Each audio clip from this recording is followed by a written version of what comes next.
So you want to know how can you install Farlight 84 on your Android device. It is a very great game and I'll show you exactly how to install it in two different methods. The first one is the obvious one. You go to Play Store or App Store and search for Farlight 84 just like that. From the search results you should find the game, tap on it to open it, and then you can go ahead and tap on install to install the game as you normally would.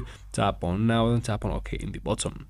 Now, of course, the game will start downloading if you have access to the game on your Play Store or something like that, and it is downloading as you can see in front of you the screen. If you do not have that game or you cannot find it in Play Store, you can still go to your browser, search for Farlight 84 APK.